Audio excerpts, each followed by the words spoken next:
Remue ménage.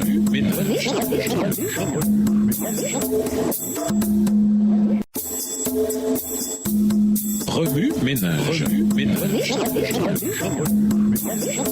Bienvenue dans votre émission. Remue ménage. Nous voilà à la leçon de jeudi. S'impliquer, le véritable amour. Nous vivons dans les derniers jours alors que la folie dans le mariage constitue l'un des signes de la prochaine venue du Christ. On ne consulte pas Dieu à ce sujet. On sacrifie sa religion, son devoir et ses principes pour suivre les impulsions de son cœur irrégénéré. On ne devrait pas tellement se réjouir au jour du mariage. Il n'y en a pas 1 sur 100 qui ait pour résultat le bonheur des deux conjoints et qui, recevant la sanction de Dieu, met les époux à même de mieux le glorifier. Les conséquences malheureuses d'un mauvais mariage sont innombrables. On contracte mariage par impulsion. C'est à peine si l'on consacre quelques moments de réflexion à cette affaire. Et quant à consulter ceux qui ont de l'expérience, cela est considéré comme passé de mode. On se marie non parce qu'on éprouve une sainte affection, mais par caprice et par passion. Beaucoup mettent leur âme en péril et attirent sur eux la malédiction de Dieu en se mariant simplement pour satisfaire leur inclination. Il m'a été montré que certaines personnes qui prétendent croire à la vérité ont commis la grande erreur d'épouser des incroyants dans l'espoir qu'ils se convertiraient. Mais ces derniers, une fois leur but atteint, sont encore plus éloignés de la vérité qu'auparavant. Alors commence le travail subtil de l'ennemi qui fait tous ses efforts pour éloigner de la foi celui des deux époux qui est dans la vérité. Extrait du livre Témoignage pour l'Église, volume 1, chapitre 104, page 661, livre écrit par Ellen G. White. Le véritable amour n'a rien à voir avec une passion ardente, enflammée et impétueuse. Au contraire, il est par nature calme et profond. Il va au-delà des apparences et s'attache surtout aux qualités. Il se caractérise par la sagesse et le discernement et son dévouement est total et constant. Texte tiré du livre Le foyer chrétien au volume 1, au chapitre 7 à la page 50, livre écrit par Ellen G. White. L'apôtre Pierre dit que nous devons affermir nos pensées, saigner les reins de votre entendement. 1 Pierre 1, verset 13. Nous devons aussi les contrôler et ne pas leur laisser le champ absolument libre. Par des efforts déterminés, vous pouvez donc protéger vos pensées et les discipliner. Cultivez des pensées justes et vous agirez sagement. Cela signifie aussi que vous devez protéger et sauvegarder vos affections en ne leur permettant pas de s'égarer et de prendre une mauvaise direction. Jésus vous a racheté en donnant sa vie, vous lui appartenez. Par conséquent, vous devez le consulter en toutes choses pour savoir de quelle manière vous devez utiliser les facultés de votre esprit et les affections de votre cœur. Extrait du livre Foyer chrétien, volume 1, chapitre 7, page 52, livre écrit par Ellen G. White. Remue ménage. Suite à l'étude du passage de cette semaine, en quoi ce passage s'applique-t-il dans votre vie? Quelles sont les applications pratiques que vous devez faire à votre école, dans la famille, au travail et à l'église? Révisez le verset à mémoriser. En quoi s'applique-t-il à votre vie cette semaine? Au revoir. Et à demain si Dieu veut.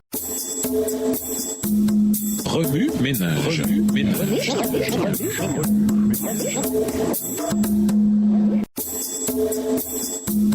Remue ménage.